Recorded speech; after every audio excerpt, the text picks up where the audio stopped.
You're tuned to 1520 WCHE Radio, and it's time now for the Avid Reader Show with your host, Sam Hankin. Sam will offer reviews and interviews of some of the more interesting books and authors of today. And now, Sam Hankin. Afternoon, everyone, and welcome to another edition of the Avid Reader. Today, our guest is Adam Pelzman, author of Troika, published earlier this month by Amy Einhorn Books, which is an imprint of Putnam.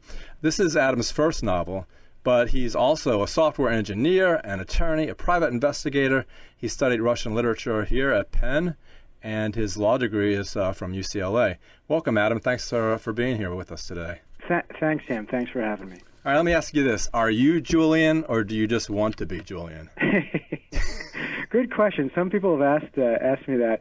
I don't think I'm Julian. I'm certainly not Julian in terms of the specifics of his personality and some of the things he's done. But I think he has characteristics and traits that a lot of people would admire.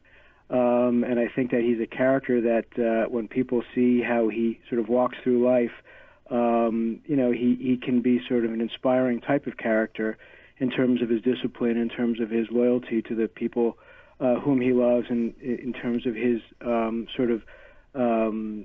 unwavering sense of what's right and what's wrong and justice. So that's sort of the best way I can answer that. It's funny because if you live a life where you really don't feel like like Tom Petty, I'm not backing down, I don't back down, or that money is more of a game than actually acquiring it in order to get material possessions. I think you might be like that, right? Kind of. I'm sorry. Can you sort of re-ask the question? What I'm saying is like Julian's credo is because of his mother, don't back down from anybody. Actually, because of his father too, and secondly, he thinks of the money thing as, especially since his friends make fun of him for the money, which he likes. He thinks of the money as not really money in order to buy Lamborghinis, but money as kind of like, here's a game of Monopoly, I want to win, that kind of thing. Sure. Now I see what you're saying. Yeah, I think that's right when we're talking about Julian. For him, life is about, this is a guy who in his childhood experienced tremendous loss. He lost his mother, he lost his father, he grew up in an orphanage in Siberia. He was exposed to, all sorts of indignities and privations. And money for him is a way of sort of, equalizing things. It's a way of leveling the playing field. It's a way of him getting back to things that he never got. And so it's less about how many dollars does he have, and it's less about what types of cars he has. And it's really sort of a measure of his talents, and it's a measure of his character, in terms of the amount of money that he accumulates. So I'd agree with that, yes. It's funny, I love Russian literature too, and when my producer said you were coming on, I was in the middle of rereading Dead Souls by Gogol, and there's this wonderful passage in there about the Troika. It goes like something, "Oh Troika, winged Troika, tell me who invented you." It goes on and on, waxing rhapsodically about the Troika, and it's this beautiful concept of the idea of how talented you have to be to drive it, the idea of two horses kind of facing outward and the middle one going straight, and hundreds of bells, and how it's this beautiful representation of Russia. But if you look at the book, you have Julian, maybe the center horse, and then you have Sophie and Perla, and my question is, who's driving? Very, very good question. It's interesting that you raised the title. We really struggled with the title of the book, and Troika was actually, either the third or fourth one that we came up with, and I think we're all very pleased with it. And I think it really sums up the book in a way. I mean, the Troika is a carriage pulled by three horses, and it's also three people or things working together in some sort of harmony. And in terms of who's driving, I've heard all sorts of different views. I'm not sure I know the answer. I think at first I thought that Julian was driving the Troika, and then as I got further into the book, it occurred to me that there was no lead horse, and that they were all sort of equal participants in this sort of three-pronged relationship. Yeah, but there still has to be like some omniscient. I mean, you can't have one of the horses sitting behind with the reins, so it's got to be some kind of omniscient. Yeah, I think it's sort of the energy of these three people. Yeah, who are working together and creating their own sort of momentum and forward progress. It's interesting too because it is a great title. It's so great that it almost telegraphs the book. Because it's one word that essentially describes the entire process of the book. Not that anyone would lose, value of the book simply because they know what the title tells them that, but I think it's a really, really good title. I'm sure other people have told you that as well. But it's, the other thing about Gogol is like my brother and I, every 2 months or so, we reread The Nose. So I was just reading that again, and I realized, that story, kind of like Metamorphosis, is like, 5,000 years ago, that story was true. 200 years ago, it was true. It's true now. In 5,000 years, it'll still be true. And it's like, it cuts through all of the crap of humanity and says, as long as you have an overcoat and get out of a carriage, it doesn't matter what you are, Yep. Yeah, Gogol is one of the great writers, and it's funny you mention that because even though Troika is my first published novel, I've written a number of novels over the years, 5 of them. I've written a memoir. I've written numerous short stories and poems. And the first novel that I ever wrote was sort of a modern-day retelling of The Nose. And it was, I'm sort of embarrassed to say, but I'll say it anyway. It was a novel about a man who wakes up one day to find, to his great horror, that arguably his most cherished body part is missing. And so he essentially runs all around New York City looking for this missing appendage. And he discovers, every place he goes to, he discovers that it's gone on to the next party or to the next fancy event, and eventually he's reunited with this missing body part. And it was sort of funny because at the time I was young, I didn't really understand the way the publishing world worked, and I just wrote this book, and I sent it directly to a publishing house in New York. I don't remember which one it was. I didn't have an agent. Unsolicited, which, they don't really accept unsolicited manuscripts.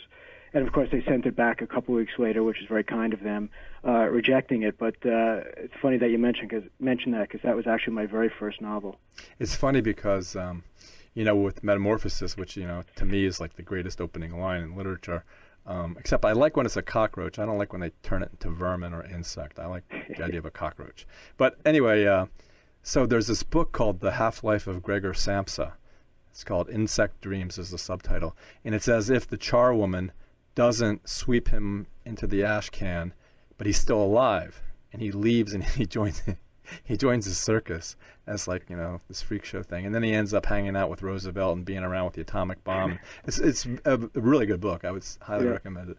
I'll take a look at it. Yeah, so you have these people, and so as far as you being Julian, it doesn't mean you go around like with. I'm not punching people. Yeah, I was just going to say that. I was just going to say that. Yeah, you don't. I'm not headbutting people. I don't live in a $20 million apartment, so there are not many similarities. We both live in New York. That's the extent of it. But you don't carry a hot plate around. No hot plates, no. But I'll tell you what, that fire chief, I don't think I don't think Julian just broke his nose. I mean, it sounded like he did a lot more damage from the sound and all. I mean.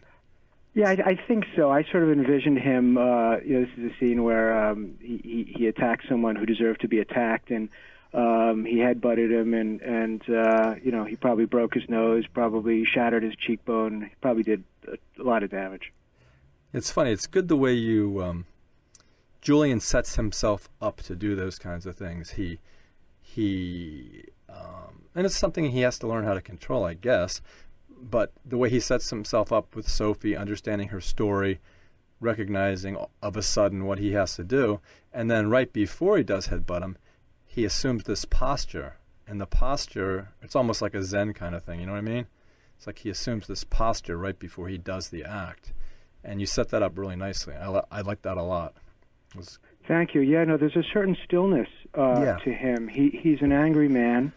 In some ways, and he has a sense of right and wrong, and he has a sense of justice, and when people behave badly, he wants them to suffer the consequences of their bad behavior. The scenes in which he does become violent, there is that stillness that immediately precedes the violence. And I think that's a point where we see that he's in some way very comfortable with expressing himself that way, and he's at peace with it. Yeah. It's not necessarily the best Zen attitude, but it works for him. Yes. It's funny, too. A lot of the people in the book, it's hard to write a book in which most of the people are good. And if, other than a couple in the beginning, you got Julian, his mom, his dad. These are powerful stereotypes. Not stereotypes. Yeah, they are kind of. And then you have Roger, who's a great guy. You have his two buddies from the orphanage, Petrov and Volok. How do you pronounce that? Volok. And then you have Fotopoulos, who's a great guy. And you have Frankman, who's a great guy in his own way. Well, actually, he is a great guy. And so Julian's surrounded by a lot of people that provide him a lot of love and support, and for whom and then, of course, Sophie, and for whom he's provided a lot of support. Yeah, and the parents who adopted him. Yeah, oh, yeah, right. Yeah. So there's a lot of good people. And also for Perla, maybe not so much for Sophie, except Norma. She's really nice. Yep. So you have a lot of good people, which you would think that would be really hard to set up these character development kind of things, but it all seems to work well together. And I wondered about when you wrote it. Obviously you have the fire chief, you have the guy at the orphanage, and those kind of people. But for the most part, and so the guys Perla runs into out in the parking lot and stuff like that. But most of the people are pretty good, right? Yeah. It's funny. I hadn't really thought about it in that way until you just described it like that. And I think you're right. I think there are a lot of fundamentally good, sound people in this book. And I guess the challenge is, how do you have a lot of good people and still create dramatic tension and still create nuance and conflict? I think that's a sort of a representation of life. I think that, I choose to think that most people are fundamentally good. I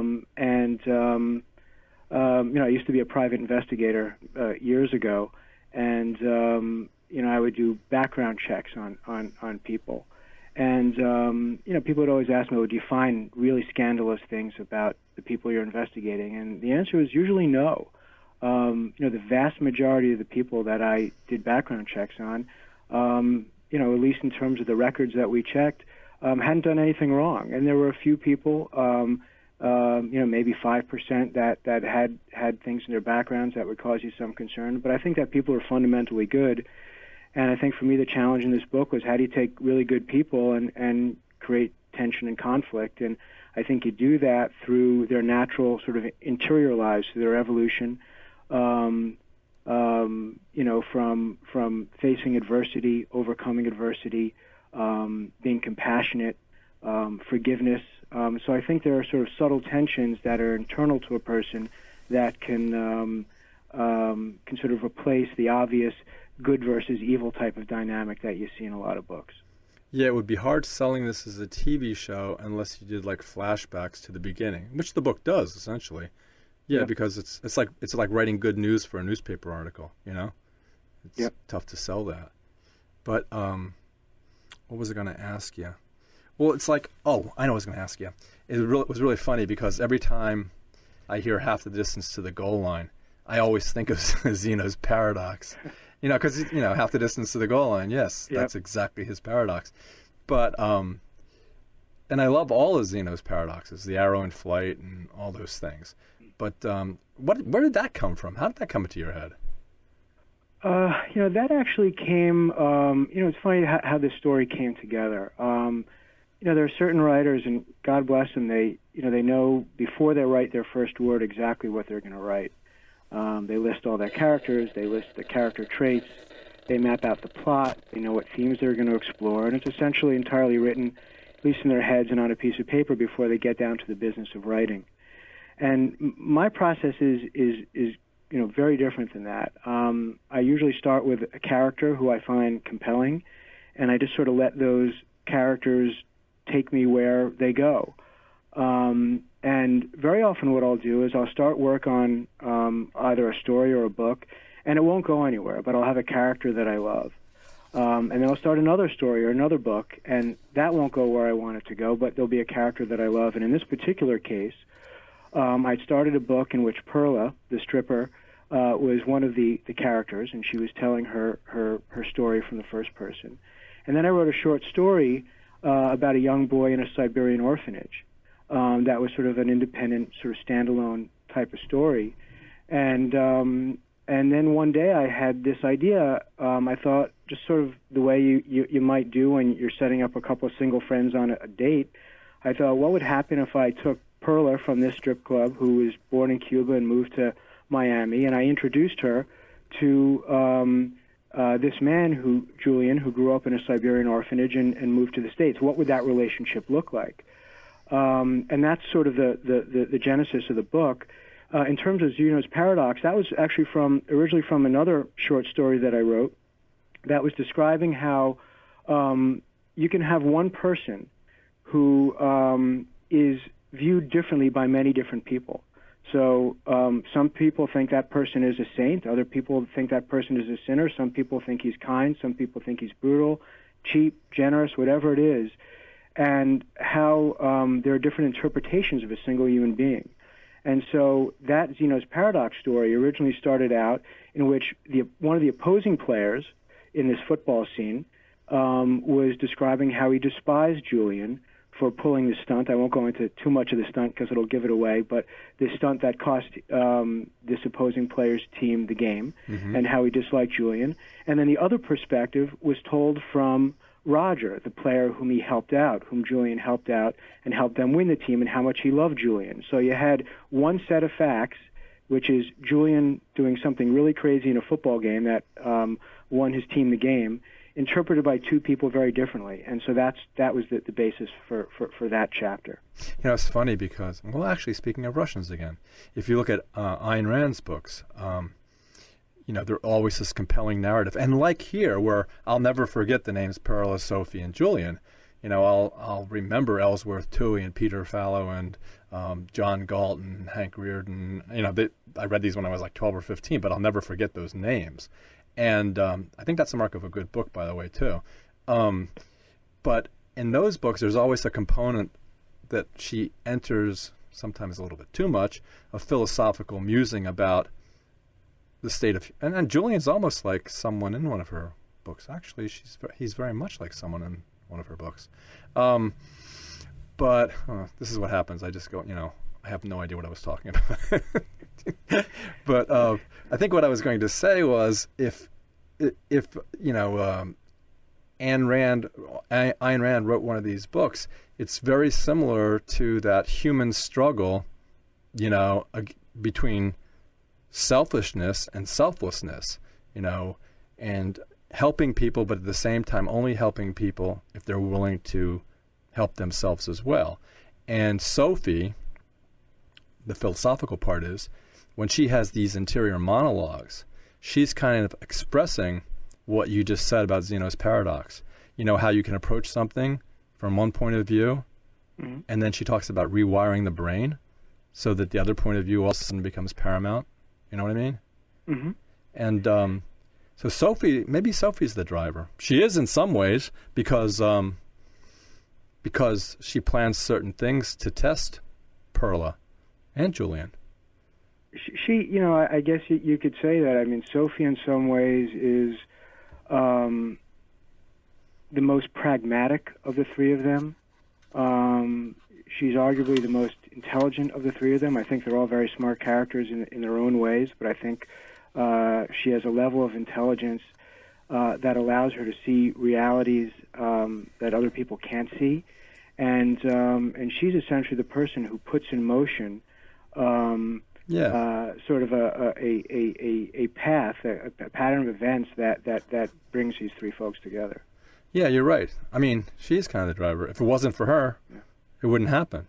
If it wasn't for her. Yeah. Exactly. And it's ironic that she would be the driver, given the fact that in some ways she's you know, so physically limited and powerless. Yeah.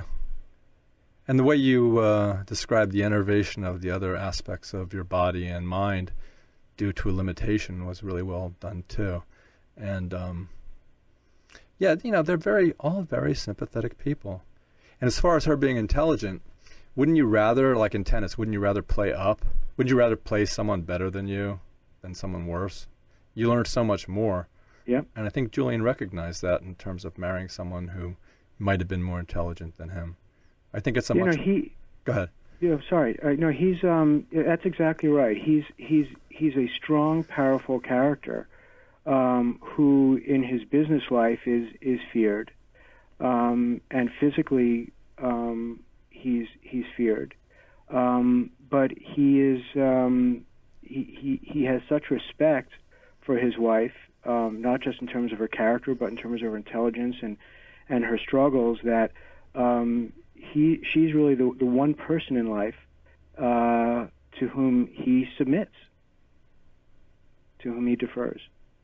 Yeah, and he does. And he actually sacrifices almost as much as she does in terms of what he does for her after the incident. And also, the other cool thing in the book is the idea for because you're making the reader work too, which I also think is a sign of a good book. I mean, the reader has to decide too, whose fault was it? Neither of them really know.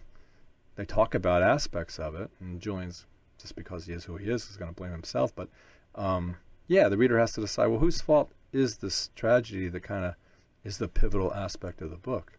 I don't know whose fault it was. Do you? Yeah. And the great sacrifice that each of them make is neither of them wants the other one to believe that it was their fault. I know. That's what humanity is all about. Yeah. Yeah. You don't see it a lot, but that's what it's about. Yeah, it's like the opposite of what the guy did with the South Korean ferry that collapsed. Instead of hanging in there and helping everyone, he gets in the boat and just takes off. Yep. Yeah, no, these people, they want to free the others of pain and psychic pain and guilt. Yeah, just the fact that he remembers his compatriots in the orphanage and spends tons and tons of money and time bringing them back over, just that alone is amazing. And then what he does with Fotopoulos too. He could have just walked on that one. And but he finds a certain amount of fun in it all too, I think. Yeah, he loves the game. I mean, for him, he harkens back to his father was a legendary hunter in Siberia, and as a child he would go with his father on these hunting trips, and he learned what it was like to track animals and hunt them, and he understood the danger and the risk, and he understood the technique that was involved and the patience that was involved. So for Julian, making money is sort of an analog to hunting. It's a way for him to play out those same sort of instincts and talents in a sort of a more commercial setting, and I think it satisfies his basic needs and instincts. It's funny, like with Frankman talking about his father and the story about him coming back into town with the tigers, all that stuff. I mean, he's mythologized by an entire town. My father was like that too, and I mythologize him. And I've said this on the air before, but I figure if you're going to mythologize someone, it might as well be your father, And it's just that what happens when you have a father like that, one, you have to try to live up to him, and two, he follows you around for all your life, no matter how long he's been gone. Yeah, and I think that's that is one of the challenges that Julian lives with, and it's sort of even more complicated in the sense that his father was this almost mythical hunter who inspired an entire village and was really someone who brought a lot of optimism and pride to his community, and died as a result of his bravery. And I think that given the fact that Julian lost him at such a young age, you have this odd duality in which he aspires to be like his father, but at the same time, he doesn't have the complete picture of his father. Right. He just has a tiny snapshot of one particular point in time in his childhood that he's trying to base his own ambitions on. So he doesn't really know. he's chasing his father, but at the same time he doesn't even know who his father is. He's a myth. He's a myth. Yeah. It's funny, too, because when we're talking about characters, you do develop, you got Perla's mom, even her boyfriend. You got Lopez, who Perla has a moment of epiphany about. And then you have, like I said, you have Norma. You got Roger, and the other ones I've mentioned, too. How did you... Well, actually, you never even told me how Sophie came in it. You were just talking about Perla and Julian. How did you enter Sophie, and where did Sophie come from? You were telling me about two stories where the two of them meet, but where did Sophie jump in? So Sophie just sort of appeared on her own, and she, I started out with Sophie and Julian and their relationship and their meeting in a strip club, and I always knew that. As part of the story, I wanted a third person in there, and I wanted that third person to be Julian's wife. But in terms of what happened to her and the types of adversity she would face, that was just sort of a moment where I introduced her character. I was thinking about her character, and then the idea came to me: what if this happened to her? And what if she suffered as a result of this particular event? How would that change the story? And that was something that it wasn't by design. It just came into my mind. And once I realized the significance of her facing this great challenge and what that would mean for the story, at that point I knew that was the right path for this group. Oh, that's pretty interesting, especially because of the way she acts. The way that she has all these mixed feelings about it, but still goes through and does what...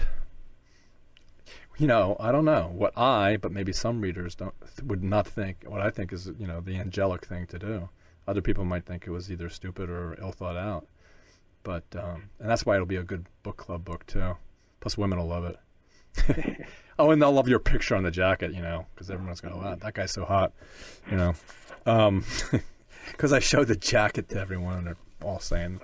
That was the whole photograph thing and the bio, and I should correct you, by the way. I'm not a software engineer. Entrepreneur.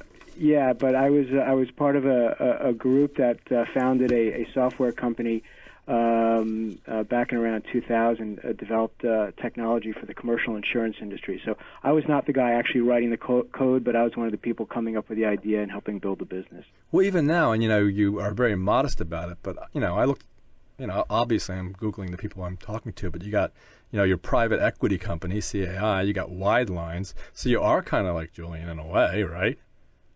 Well, I've had the good fortune of doing a number of different things in my career. I started out as a corporate lawyer at a big firm here in town, and then I moved into the venture capital field and made investments in technology companies. And as part of that venture capital investing, I started that company, Wide Lines, which developed the insurance software.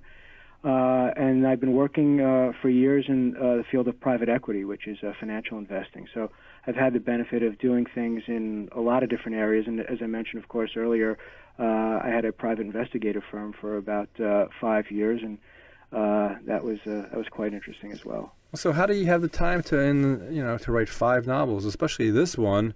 It's just like, what drives you to do that if you have all these other passions that you're involved in? What drives you to write?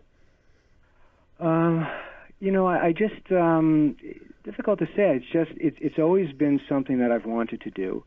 I started writing, as I mentioned, back in high school. I've never taken a writing course, but I've written on my own.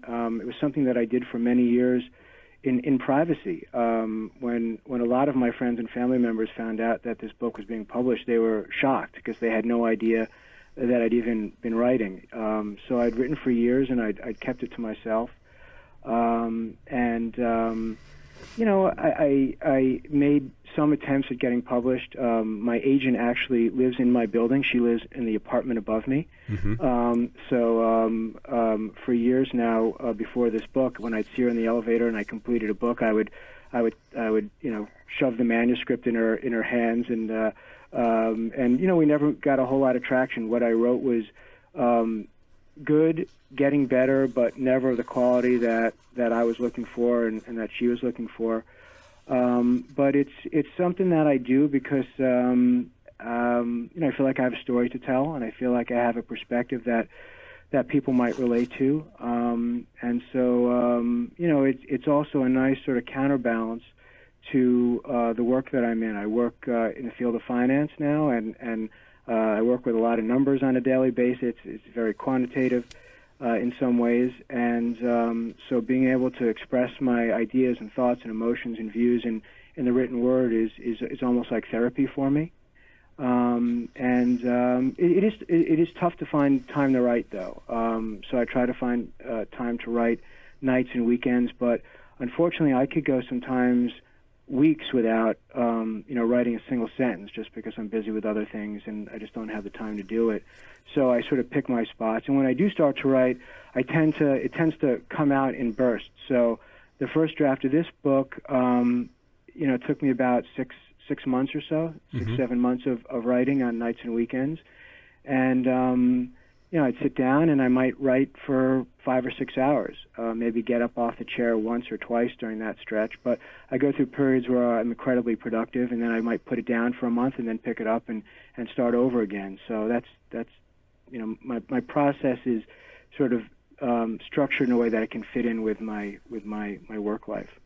Well, yeah, and you do have the luxury, of not having to do it, where some writers, they have to keep their day job in order to keep going and all that kind of stuff. But I think the best writers are the ones who don't think of the book jacket where it says $25.95. They're not looking at it in terms of that. They're looking at it in terms of, this is what I do. I'm writing because I have to or I want to. And it's funny because, Alice LaPlante, who gives you such a good blurb on the back of your book, I've interviewed her twice now, once for Turn of Mind and once for her new book, A Circle of Wives. And she's like that too, She just writes, she's not looking at it in terms of, it's going to be published, it's going to be a big seller, that kind of thing. She just writes these books and she just enjoys the process and really doesn't have a choice because her mind doesn't give her that choice. She just has to do it. But how did you know? Do you know her? Or did you just send out an arc to her? Or? My publisher my agent sent her a copy, and she and I have not had the benefit of actually speaking. I traded emails with her, but that's about it. Yeah, her book, the new one, Circle of Wives, is interesting too because it's about this guy who surreptitiously has 3 wives. So it's like another Troika. But it's an excellent book. And it was also interesting to see in your acknowledgments that you acknowledged John Gardner, who's one of my heroes too. He's an amazing influence on so many writers, and the 2 books that I talk about in the acknowledgement section are The Art of Fiction and On Becoming a Novelist. And he's an inspiration in the sense that he wrote many novels before the first one was published. And he suffered a tremendous amount of rejection, and I had a similar experience, and I think that's one of the reasons why I don't really, when I'm writing, I'm not really thinking about, I'm certainly not thinking about how much money I'm going to make, and I'm not even thinking about, is it going to get published, because I suffered so many years of, or experienced so many years of rejection that it got to the point where I was writing and it never even occurred to me that I would be published. So it was just a personal type of, process. But if you're a writer who's struggling with self-doubt, and if you're a writer who doesn't have confidence in yourself, and if you're a writer who is afraid that you're never going to get published, that you're never going to get heard, then there's no better guy than John Gardner, because in his books he talks about not just the creative process and how to get better as a writer, but he talks about the business of writing. He talks about what it takes to get published. He talks about rejection. He talks about patience and fortitude and persistence. And there were some really dark moments where I was convinced that I was never going to write anything of adequate quality, and I was had very little faith in my talent and my skills and my prospects, and I'd pick up one of John's books and I'd read it and I'd feel inspired. So he was a terrific inspiration to a lot of people. Well, you know what's going to happen now it's going to be like Gillian Flynn with Gone Girl, or it's going to be like who I interviewed, and also with the guy who wrote Little Bee, Chris Cleave and Gold, who I also interviewed. And what's going to happen is this book's going to get really popular, and then they're going to want your last 5 novels, and they're going to do covers that are similar to Troika. and then Troika's going to be made into a movie, which, it is cinematic. And then you got 2 beautiful women. So in my mind, I'm thinking, well, and they're 2 completely different women. One is, dark-skinned, dark hair. The other is this beautiful blonde woman. It's a complete juxtaposition of beauty. But they're both clearly beautiful, and you make that clear in the book too, right? There is. They both have a physical beauty to them, as well as, I think, a more sort of inner beauty on top of it. These are not women who are beautiful on the outside but vacant within. They're confident, smart, independent women, but they both have characteristics of physical beauty. And in one case, Pearla's case, she trades on that to actually make a living and support herself. And in Sophie's case, that physical beauty is impacted by the injury that she suffers, and so she has to grapple with the impact of this event on her sexuality and on her attractiveness, and it makes her re-examine how she feels about herself as a woman and as a partner, a romantic partner to Julian. It's funny. Speaking of beauty and all that, it's a funny. In some ways, there's comedy interspersed throughout the novel. But one of the things I thought was really funny was the fact that how can I put this? Both of their secondary sexually anatomical features are similar, and they both make a note of that. And it's like a couple of times they're both double checking to make sure that. I thought that's well, exactly. They're trying to in some ways find common ground. I guess, and they're both a little insecure, and they're both threatened by the other one. And something about comparing their chest sizes and realizing that they're similarly endowed gives them comfort. It makes them feel connected in a way. Yeah, it's almost like a guy thing, It's almost like if one was way bigger, they might be intimidated by it in some way.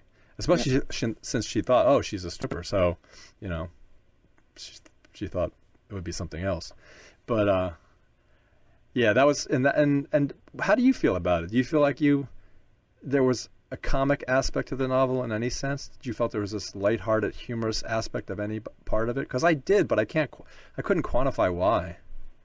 Yeah, I do. I think I think the book is funny. I think it's a very serious book, and there are a lot of very painful things that are going on, and a lot of serious topics are explored. But I think it's humorous. I think that Perla, as a first-person narrator, has sort of a just a sort of a free-flowing sort of stream of consciousness way of looking at the world. And some very funny observations can come out of her mouth. Yeah, and she's really smart. And she's really smart, but she doesn't sound smart. But she really is smart. Yeah, she's very smart and very street smart. Not educated. She's self-taught, and she's brassy in her own way. She's also an insecure girl. She has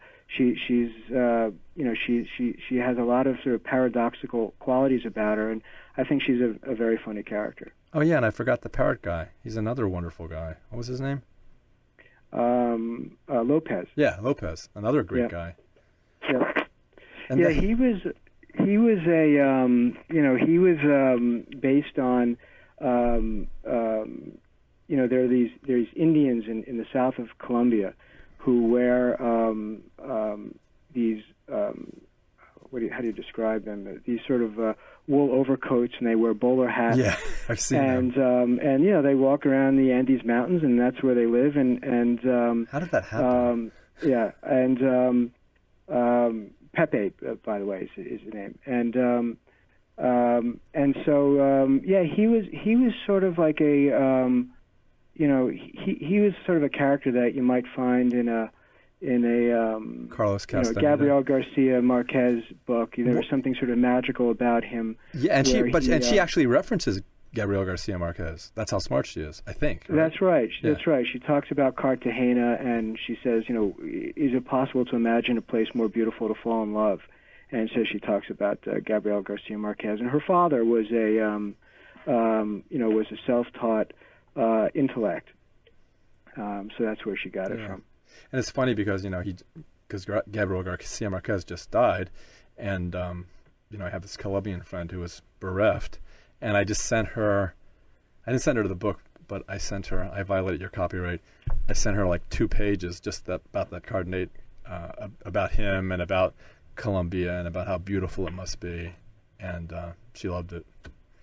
But she's kind of straight-laced, so I thought part of it she might not like, especially like the scenes with Sophie, maybe. I don't know. Yeah. Colombia is a spectacular place, so. Yeah, and it's my brother's girlfriend, so now he goes there all the time, and I'm kind of jealous because I've never been there. Where does she live? I don't know. I wish I could tell you. I don't know. But yeah, it's funny because when she's a doctor, and whenever and she's Jewish, she's a doctor and she's Jewish, and she's from Colombia, and she has blonde hair, and so when she says she's from Colombia, people automatically jump to this one conclusion whenever you tell anyone you're from Colombia. And she grew up having to live in an area that was, constantly people dying and being shot at and gangs and all that. But what brought you to Colombia? Why were you there? I was in a relationship with someone down there, and so went to Cali a few times and Cartagena as well. Yeah, maybe she is from Cartagena. I don't know. But yeah, so anyway, this has been a pleasure. I think this book's going to be really spectacular. We have it out on the front desk, as I tell some of our authors when I find a book like this, I always put it out front or put it in the window. And I imagine that, it'll probably be one of our book club sections. We have a couple book clubs there because I own this independent bookstore. And the other thing is, if you ever come to the Philadelphia or New York area, well, you are in New York. If you come down to Philadelphia, please come by and we'll do a signing. And that would be terrific. I'm actually planning on being down there in middle to end of May. There's a Penn event that I'm going to go down to. So, that's right. You went to Penn, right? Yeah. So maybe we can work something, and that'd be great. Adam, thanks so much for being here. We really appreciate it. And like I said, we'll talk to you soon. Thanks, Sam. Appreciate it. Okay, that was a pleasure interviewing Adam Pelzman. He's like, this is his first novel, and this was actually his first interview. So I'm looking at this guy, like, look at all the stuff he's done. This guy is, like, amazing. He's, like, and also the fact that he owns these capital venture businesses and software entrepreneurship, and he's a lawyer, and he mastered in Russian literature and a private investigator. And but this was his first interview, so like this was the first time he's done this, so he was a little bit nervous. But what a great job he did, and also what a great book this is. And for first novel, yeah, this is a really, really good book. I would highly recommend it. It's like one of those across the board books. Women, men, no matter what your political points of view are, it's definitely something that a one sitting book that it's very compelling. So anyway. That was Adam Pelzman, and the book is Troika, just released this month, Amy Einhorn Books, which is a great publishing company. It's an imprint of Putnam, but she really does a great job picking good books. So next week, we're going to have, again, because of Rebecca, our producer, she's setting me up with so many good books. And so if you weren't a listener, I'm glad you're listening now. If you are a listener, tell some other people, because this is going to be on YouTube. We have our own channel. It's going to be podcast. It's going to be on iTunes, so you can access it anytime. Like I've always told you guys, type Adam Pelzman, type Troika, which is a good name to type because there aren't any other books called Troika. Actually, there's one. Or type my name, or type The Avid Reader, and it's going to pop right up because iTunes has been very kind to us. So you can listen to these anytime, any place. And so anyway, what I was getting at was Rebecca set up some really good authors. They're all top 10 bestsellers. We got like 5 of the top 10 bestsellers that we've interviewed. And this one next week is going to be one. It's called And the Dark Sacred Night by Julia Glass. It revisits lives of characters from her first 2 books, but it stands alone. It's definitely a standalone book. And it's one of those books where, like, you read the first chapter and you think, oh, this is going to be cool. And then the second through the 10th chapter are about something completely different. And you go, what the hell's this? This isn't what I was reading. And then the 11th chapter, you go, oh, wait a minute. Wasn't there a first chapter to this book? Then you go back and you read the first chapter and you go, oh my God, now I get it. Now I see what's going to happen. I wonder what really is going to happen. And what it is you finally connect. I guess I'm giving away too much, but you finally connect the fact that first chapter really does contain the crux of things. And by the time you get to 11th chapter, you've forgotten all about it. You have to go back and read it again. Anyway, okay. So, and then we got lots more lined up after that. So anyway, this was great. I've been talking for about an hour, which was probably sickening to many of you. Loved Adam Pelzman. Loved the book Troika. Loved the book And the Dark Sacred Night. Got lots more after that. Thanks so much for joining. Thanks so much for joining us, and we hope you will be here next week at The Avid Reader. You've been listening to The Avid Reader Show with your host, Sam Hankin. Sam will be back next week with reviews and interviews of some of the more interesting books and authors of today.